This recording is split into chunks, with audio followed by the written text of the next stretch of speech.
ക്രിയേഷൻസിലേക്ക് എല്ലാവർക്കും സ്വാഗതം. നമ്മൾ അംബ്രല ചുരിദാർ തയ്ക്കുമ്പോണ്ടല്ലോ അത് പെർഫെക്റ്റ് ആവാൻ വേണ്ടിയിട്ട് 5 ട്രിക്സ് നിങ്ങൾ യൂസ് ചെയ്യുവാണെങ്കിൽ കറക്റ്റ് നമുക്ക് റെഡിമെയ്ഡ് പോലെ തന്നെ ചെയ്ത് എടുക്കാം കേട്ടോ. യാതൊരുവിധ തെറ്റോ സംശയമോ ഒന്നും കൂടാതെ നല്ല നീറ്റായിട്ടും ഭംഗിയായിട്ടും ചെയ്തെടുക്കാം. അപ്പൊ അതെ ഞാനിവിടെ 5 ട്രിക്സ് ആണ് കാണിക്കാൻ പോകുന്നത്. നമുക്കതിൽ ആദ്യത്തെ ട്രിക്ക് നോക്കാം. നമ്മൾ നെക്കും ഷോൾഡറും എല്ലാം കൂട്ടി കഴിയുമ്പോൾ നമ്മൾ നേരെ ചെയ്യേണ്ടത് സ്ലീവ് ആണ്. ചിലവരുണ്ട് താഴത്തെ യോക്കും സ്കേർട്ടും തമ്മിൽ അറ്റാച്ച് ചെയ്യും, എന്നിട്ട് ലാസ്റ്റ് ആയിരിക്കും നമുക്ക് സ്ലീവ് ചെയ്യാൻ നോക്കാം. അങ്ങനെ വരുമ്പോണ്ടല്ലോ നമുക്ക് ഇതുപോലത്തെ കുഞ്ഞു പോർഷൻ നമ്മുടെ കയ്യിലേക്ക് കിട്ടും. സ്ലീവ് എല്ലാം ചെയ്തതിനു ശേഷം മാത്രമേ നമുക്ക് ഇതിന്റെ യോക്കും സ്ലീവും തമ്മിൽ ചെയ്യാൻ പാടുള്ളൂ കേട്ടോ. അപ്പൊ ഇത് മൂന്നാമത്തെ പാർട്ടാണ്. ഫസ്റ്റ് ഇതിന്റെ കട്ടിങ് ഇട്ടായിരുന്നു, അത് കഴിഞ്ഞിട്ട് നമ്മൾ നല്ല ഭംഗിയുള്ള ഒരു നെക്ക് ഡിസൈൻ കാണിച്ചു തന്നിട്ടുണ്ട്. ഇതാണ് ആ ഒരു ഡിസൈൻ. ഫ്രണ്ടിലും ബാക്കിലും നമ്മൾ ക്യാൻവാസ് യൂസ് ചെയ്തിട്ടാണ് ചെയ്തിരിക്കുന്നത് കേട്ടോ. ഇന്ന് മൂന്നാമത്തെ പാർട്ട് 5 ട്രിക്സ് നിങ്ങൾക്ക് വേണ്ടിയിട്ട് പറയാൻ പോവാം. അപ്പോൾ ഫസ്റ്റ് നമുക്ക് സ്ലീവ് ചെയ്യുന്നത് എങ്ങനെയാണെന്ന് നോക്കാം. സ്ലീവ് ചെയ്യുമ്പോൾ പ്രത്യേകിച്ച് 3/4 സ്ലീവ് ഒക്കെ ചെയ്യുമ്പോൾ നമുക്ക് ഫ്രണ്ട് ആം ഹോളിന്റെ ഭാഗത്ത് കുടുക്കം വരാറുണ്ട് അല്ലേ. അത് എങ്ങനെ പരിഹരിച്ചു പോവാമെന്ന് നോക്കാം കേട്ടോ. നമ്മൾ സാധാരണയായിട്ട് സ്ലീവ് എങ്ങനെയാണോ വെക്കുന്നത് അങ്ങനെയൊന്ന് ഇതിന്റെ മീതേക്കൊന്ന് വെച്ചു കൊടുക്കാം. നല്ല വശവും തമ്മിൽ വരുത്തുക. അതിനുശേഷം സ്ലീവിന്റെ സെന്റർ ആയിരിക്കണം ഈ ഒരു ഭാഗത്തേക്ക് നമുക്ക് വെച്ചു കൊടുക്കേണ്ടത്. അപ്പൊ ഇതാ ഇങ്ങനെ ഒന്ന് വെച്ച് കൊടുത്തിട്ടുണ്ട് കേട്ടോ. ഇത് ഒരു സ്ലീവ്, രണ്ടാമത്തെ സ്ലീവ് ഈ ഭാഗത്ത്. അപ്പൊ ഞാൻ സാധാരണയായിട്ട് കട്ടിങ് ചെയ്യുമ്പോൾ ഫ്രണ്ട് ആം ഹോൾ കുഴിച്ച് വെട്ടാറില്ല. അതിപ്പോ ടോപ്പ് പാർട്ടിലാണെങ്കിലും കൊള്ളാം, സ്ലീവിന്റെ പോർഷനിലാണെങ്കിലും കൊള്ളാം. നമ്മൾ തയ്ക്കാൻ നേരത്ത് ജസ്റ്റ് ഫ്രണ്ട് ഭാഗത്ത് ഒന്ന് കയറ്റി അടിച്ചാൽ മാത്രം മതി. അതെങ്ങനെയാണെന്ന് കാണിച്ചു തരാം കേട്ടോ. അപ്പൊ അതെ സ്ലീവ് ഒന്ന് ജോയിൻ ചെയ്യാൻ പോവാണ് കേട്ടോ. ഈ ഒരു ഭാഗത്ത് ഇതിങ്ങനെ വെച്ച് കൊടുത്തു. അപ്പോൾ ദാ നമ്മുടെ സ്ലീവില് ഫ്രണ്ട് പോർഷൻ ഇവിടെയും കുറച്ച് കടത്തി നമുക്ക് സ്റ്റിച്ച് ചെയ്യണം. സെയിം അതേപോലെ തന്നെ ഈ സ്ലീവിന്റെ ഭാഗവും. അപ്പോൾ ഇങ്ങനെ അങ്ങോട്ട് വെച്ചിട്ട് നമുക്ക് ചെയ്യേണ്ടത് ഇവിടെ നിന്ന് സ്റ്റിച്ച് ചെയ്ത് വരിക. സാധാരണയായിട്ട് നമ്മൾ ചെയ്യുമ്പോൾ 1/2 ഇഞ്ചിലാണ് നമ്മൾ തയ്ക്കുന്നത് അല്ലേ. പക്ഷെ ഇതൊന്ന് ശ്രദ്ധിച്ചേക്കട്ടെ നിങ്ങൾ. ഇത് ആം ഹോളിന്റെ ഈ ഭാഗം വരുമ്പോൾ നമ്മൾ ഈ ഒരു ഗ്യാപ്പ് വെച്ചിട്ടാണല്ലോ തയ്ച്ചു പോകുന്നത്. അതിന് പകരം ഒരു 3/4 ഇഞ്ചോ 1 ഇഞ്ചോ കടത്തി അങ്ങോട്ട് തയ്ക്കുക. സെയിം ഈ സ്ലീവിന്റെ മീതെയും ഇതേ മാർക്കിങ് ഇങ്ങനെ അങ്ങോട്ട് ചെയ്ത് കൊടുത്തിട്ട് വേണം തയ്ക്കാൻ വേണ്ടിയിട്ട്. നേരെ മറിച്ച് ഇപ്പുറത്തെ ഭാഗം ചെയ്യുമ്പോൾ ഇത്രയും കടത്തി മാർക്ക് ചെയ്തിട്ട് തയ്ക്കാൻ പാടില്ല. 1/2 ഇഞ്ചിലാണ് ചെയ്യേണ്ടത്. ഈ ഫ്രണ്ട് പോർഷൻ മാത്രം എടുത്തിട്ട് കുറച്ചിങ്ങനെ അങ്ങോട്ട് ഒരു 3/4 ഇഞ്ച് അല്ലെങ്കിൽ 1 ഇഞ്ച് ഗ്യാപ്പ് വെച്ചിട്ട് തയ്ക്കാം. എന്നിട്ട് ഈ അറ്റം വരുമ്പോൾ അത് കുറച്ച് കൊണ്ടുവരിക. അതായത് ഈ ഒരു അളവിൽ കൊണ്ടുവരിക. ഇല്ലെങ്കിൽ എന്ത് പറ്റും, ഓവറായിട്ട് ഇറങ്ങിപ്പോവും. അത് വരുമ്പോൾ ഇങ്ങനെ അങ്ങോട്ട് സാധാരണയായിട്ടുള്ള അളവിലേക്ക് കൊണ്ടുവരിക. ഞാനിപ്പോൾ തയ്ച്ചിരിക്കുന്നത് കണ്ടില്ലേ, ഈ ഒരു ഭാഗം കടത്തി ഇങ്ങനെ അങ്ങോട്ട് തയ്ച്ചു കൊടുത്തു. കട്ടിങ് ചെയ്തില്ലെങ്കിലും കുഴപ്പമില്ല.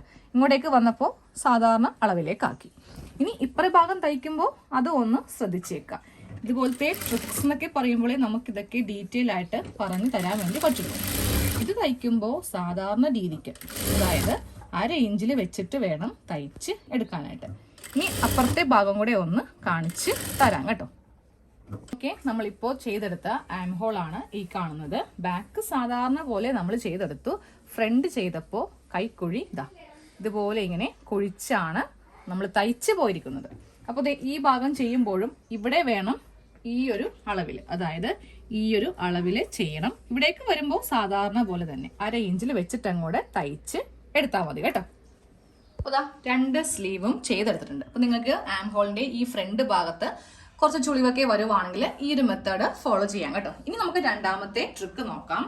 നിങ്ങൾക്ക് എല്ലാവർക്കും പറ്റുന്ന ഒരു അബദ്ധമാണ്, നമ്മുടെ ഈ വേസ്റ്റിന്റെ ഭാഗത്ത് ഇതുപോലത്തെ അംബ്രല്ല ചുരിദാറൊക്കെ ഇട്ട് കഴിയുമ്പോൾ കുറച്ച് കുടുക്കം വരിക, ഇല്ലെങ്കിൽ ആ വേസ്റ്റിന്റെ ഭാഗം കറക്റ്റ് ഫിനിഷിംഗ് അല്ലാത്ത രീതിക്ക് ഇരിക്കുക. അത് ഒഴിവാക്കാൻ വേണ്ടി നമ്മൾ ചെയ്യേണ്ടത് ഈ ഭാഗത്ത് നിന്ന് മുകളിലേക്ക് ഈ ഒരു ഷേപ്പിൽ വേണം കട്ട് ചെയ്ത് പോകാൻ വേണ്ടിയിട്ട്. കട്ടിങ് വീഡിയോയിൽ കറക്റ്റ് ആയിട്ട് കാണിച്ചു തന്നിട്ടുണ്ട്. ഇനി എനിക്കിത് കാണിച്ചു തരാൻ പറ്റില്ല, ഓൾറെഡി കട്ട് ചെയ്ത് പോയല്ലോ.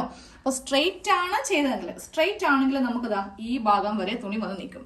ഞാൻ കണ്ടില്ലേ, 1 ഇഞ്ച് മുകളിലേക്ക് വെച്ചിട്ട് ഒരു കർവ് ഷേപ്പിലാണ് കട്ട് ചെയ്ത് കൊടുത്തിരിക്കുന്നത്. അപ്പോൾ ഇതുപോലെ കട്ടിങ് ചെയ്ത് കൊടുക്കുക. സെയിം ഇതേപോലെ തന്നെയാണ് നമ്മൾ ഇതിന്റെ സ്കേർട്ട് പോർഷനിലും ചെയ്തിരിക്കുന്നത്. കാണിച്ചു തരാം. സ്കേർട്ട് പോർഷനാണ് ഈ കാണുന്നത്. ഇതും കണ്ടില്ലേ, ഒരു കർവ് ഷേപ്പിലാണ്. ഈ രണ്ടും ഇതേ ഷേപ്പിൽ വന്നാൽ മാത്രമേ നമുക്ക് വേസ്റ്റിന്റെ ഭാഗത്ത് നല്ല ഭംഗിയായിട്ട് കിട്ടുള്ളൂ കേട്ടോ. അപ്പൊ സ്ട്രെയിറ്റ് ആയിട്ടാണ് നിങ്ങൾ ചെയ്യുന്നതെങ്കിൽ ഇതുപോലെ ഇങ്ങനെ കട്ടിങ് ചെയ്ത് കൊടുക്കുക. എന്നിട്ട് നമുക്ക് ഇവ തമ്മിലൊന്ന് ജോയിൻ ചെയ്യുന്നത് എങ്ങനെയാണെന്ന് നോക്കാം. നമുക്ക് യോക്കും സ്കേർട്ടും തമ്മിൽ ചെയ്യാൻ വേണ്ടിയിട്ട് ഇതുപോലെ ഇങ്ങനെ സെപ്പറേറ്റ് ചെയ്യുക. ഫ്രണ്ട് വേറെ ബാക്ക് വേറെ ആക്കുക. എന്നിട്ട് ഇതിൽ നിന്ന് ഒരു കഷ്ണം എടുക്കുക.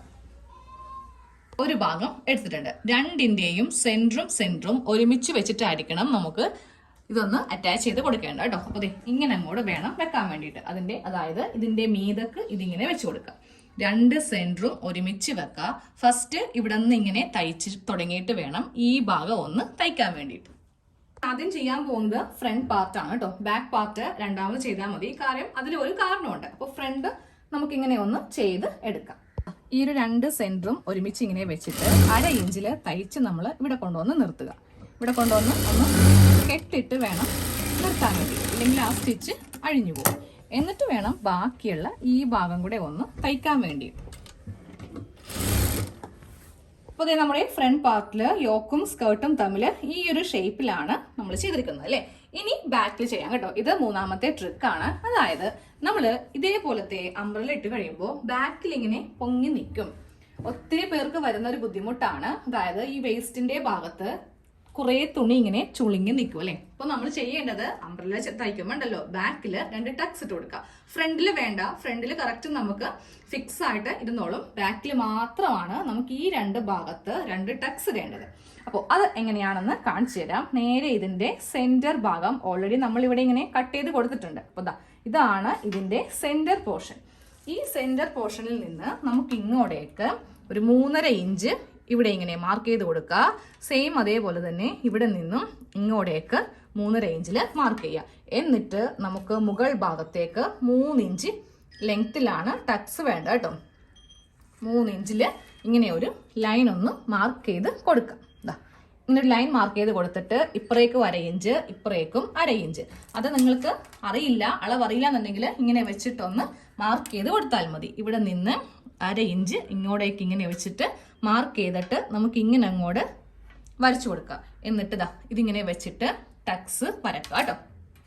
അപ്പോൾ ഫസ്റ്റ് ഈ ടക്ക് എടുക്കുക കേട്ടോ. സെന്ററിൽ ഇങ്ങനെ അങ്ങോട്ട് വെക്കുക. എന്നിട്ട് നേരെ നമുക്കിത് തയ്യൽ മെഷീനിലേക്ക് വെച്ചിട്ട് 1/2 ഇഞ്ചാണ് ഇവിടെ കൊടുക്കേണ്ടത്. കെട്ടിട്ട് സ്റ്റാർട്ട് ചെയ്യും.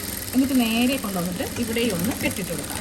അതായത് തുടക്കവും അവസാനവും കെട്ടിടുക. ഇല്ലെങ്കിൽ ഈ ടക്ക് കുറച്ച് നാൾ കഴിയുമ്പോൾ അഴിഞ്ഞു പോകും. ഒരു ടക്ക് ഇവിടെ കൊടുത്തിട്ടുണ്ട്. ഇനി അടുത്തത് ഇവിടെയാണ്. അതും കൂടെ ഒന്ന് ഇതേപോലെ ഒന്ന് തയ്ച്ച് എടുക്കാം കേട്ടോ.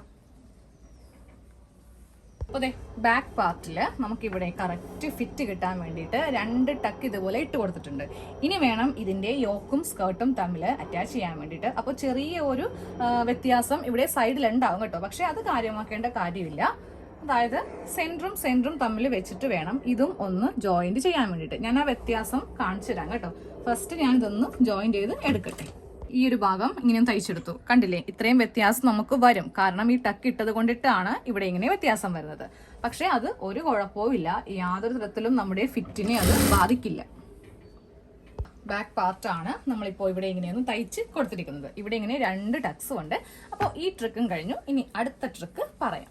4ാമത്തെ ട്രിക്ക് നമുക്ക് നോക്കാം. അതായത് നമ്മൾ സൈഡ് കൂട്ടുന്നതിനെ പറ്റിയിട്ടാണ് പറയാൻ പോകുന്നത് കേട്ടോ. നമ്മൾ എപ്പോഴും സൈഡ് കൂട്ടുമ്പോൾ ബോഡി ഷേപ്പും കൂടി ചേർത്തിട്ടാണ് കൂട്ടി പോകുന്നത് അല്ലെ. അങ്ങനെ വരുമ്പോഴല്ലോ നമുക്ക് അങ്ങോട്ടും ഇങ്ങോട്ടേക്കും കുറെ തെറ്റുകൾ പറ്റും. അത് പറ്റാതിരിക്കാൻ വേണ്ടിയിട്ട് ഈ സൈഡ് മാത്രം എടുത്തിട്ട് ഒരു 1/2 ഇഞ്ചില് കൂട്ടിയെടുക്കുക. അത് കഴിയുമ്പോൾ ഈ ഒരു സൈഡ് ബോഡി ഷേപ്പ് ഇപ്പൊ നോക്കേണ്ട ആവശ്യമില്ല. ഇതെല്ലാം തയ്ച്ച് കഴിഞ്ഞിട്ട് നമുക്കൊന്ന് ഷേപ്പ് ചെയ്ത് കൊടുക്കാം. അപ്പോൾ നമുക്ക് ഈ തുണി ഊർന്നു പോവുകയോ ഇല്ലെങ്കിൽ 2 സൈഡിലും വ്യത്യാസം വരികയോ ഒന്നുമില്ല കേട്ടോ.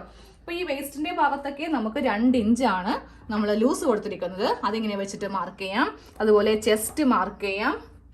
സ്ലീവും നമുക്കിങ്ങനെ മാർക്ക് ചെയ്തിട്ട് ഇനി അങ്ങോട്ട് നമുക്ക് നമ്മുടെ ബോഡി ഫിറ്റ് എത്ര ഇഞ്ചാണോ നമുക്ക് വേണ്ടത് അതനുസരിച്ചിട്ട് ചെയ്യാം. താഴത്തേക്ക് വരുമ്പോൾ 2 ഇഞ്ച് കൊടുക്കരുത്. നേരെ ഈ ഭാഗം ഇങ്ങോട്ടേക്ക് കൊടുത്തിട്ട് ഇവിടെ ഇത്രയും ഭാഗം മാത്രം മതി. ഇങ്ങനെ വെച്ചിട്ടാണ് നമുക്ക് സൈഡ് കൂട്ടുന്നതെങ്കിൽ നമുക്ക് വളരെ എളുപ്പത്തിൽ ചുരിദാർ തയ്ച്ച് നല്ല ഫിനിഷ് ആയിട്ട് തയ്ച്ച് പോവാം കേട്ടോ. നമുക്ക് 5ാമത്തെ ട്രിക്ക് നോക്കാം. ഇത്രയും മാത്രമേ ഇന്ന് കാണിക്കുന്നുള്ളൂ കേട്ടോ. 5 ട്രിക്സ് ആണ് കാണിക്കുന്നത്. അതായത് ഈ അംബ്രല എന്ന് പറയുമ്പോൾ നമുക്ക് നല്ല ഫ്ലെയർ ആയിരിക്കും താഴെ ഭാഗത്ത് ഉള്ളത്. അത് തയ്ക്കുമ്പോൾ സാധാരണ മെഷീനിലൊക്കെ നമുക്ക് നല്ല ഭംഗിയായിട്ട് തയ്ച്ചെടുക്കാൻ ചിലപ്പോൾ പറ്റില്ല എന്ന് വരും. അപ്പോൾ നല്ല വൃത്തിയായിട്ട് ചെയ്യാൻ വേണ്ടിയിട്ട് ഒരു ഐഡിയ പറഞ്ഞുതരാം. ആദ്യം ചെയ്യുമ്പോൾ 2 കാര്യങ്ങൾ ശ്രദ്ധിക്കുക. ഈ 2 സൈഡും ഒരുപോലെയാണോ വന്നിരിക്കുന്നത് ചെക്ക് ചെയ്തിട്ട് വേണം നമുക്ക് തയ്ക്കാൻ പോകാൻ വേണ്ടിയിട്ട്. ഇപ്പൊ നോക്കിയേ, ഇവിടെ കുറച്ച് വ്യത്യാസം കണ്ടില്ലേ? അത് ഇങ്ങനെ അങ്ങോട്ട് വിരിച്ചിട്ടിട്ട് നമുക്ക് ഇത് കൈയോടെ തന്നെ ഒരേ അളവിലേക്കൊന്ന് ആക്കണം. ഇങ്ങനെ അങ്ങോട്ട് കട്ട് ചെയ്ത് ലെവൽ ചെയ്യുക. ഇപ്പറയും ഭാഗം കറക്റ്റ് ആയിട്ടാണ് വന്നിരിക്കുന്നത് കേട്ടോ. ഇതാ നോക്കിയേ, രണ്ടും സെയിം അളവാ. ഇനി ഇത് എങ്ങനെയാണ് നല്ല വൃത്തിയായിട്ട് തയ്ക്കുന്നതെന്ന് കാണിച്ചു തരാം. എങ്കിലും ഒരു സൈഡ് എടുക്കുക, ഇങ്ങനെ അങ്ങോട്ട് വെച്ച് കൊടുക്കുക. എന്നിട്ട് ഈ ഒരു ഭാഗം ഇങ്ങോട്ടേക്കോ അല്ലെങ്കിൽ ഇങ്ങോട്ടേക്കോ എങ്ങോട്ട് വേണമെങ്കിലും മടക്കി വെക്കാം. എന്നിട്ട് ജസ്റ്റ് ഒന്നിങ്ങനെ മടക്കി എടുക്കാം. നമ്മൾ നേരെ ഇതിന്റെ മീതെ വെച്ചിട്ട് തയ്ച്ചങ്ങോട്ട് പോകണം കേട്ടോ. ഒരിക്കലും അംബ്രല ചെയ്യുമ്പോൾ 2 മടക്കിൽ ചെയ്യരുത്. വളവും പുളവും വരും, ആ ഒരു ഭംഗി കിട്ടില്ല.